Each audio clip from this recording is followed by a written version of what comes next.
श्रीलक्ष्मी श्रीमहालक्ष्मी क्षीरसागर कन्यका उत्तिष्ठ हरिसम्प्रीते भक्तानां भाग्यदायिनी।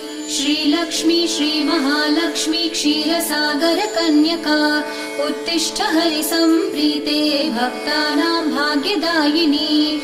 उत्तिष्ठोत्तिष्ठ श्रीलक्ष्मी विष्णुवक्षस्थलालये उत्तिष्ठ करुणापूर्णे लोकानां शुभदायिनी।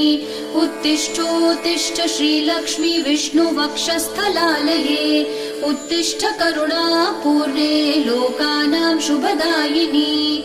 श्रीपद्ममध्यवसिते वरपद्मनेत्रे श्रीपद्महस्तचिरपूजित पद्मपादे श्रीपद्मजात जननी शुभपद्मवक्त्रे श्रीलक्ष्मी भक्तवरदे तव सुप्रभातम्।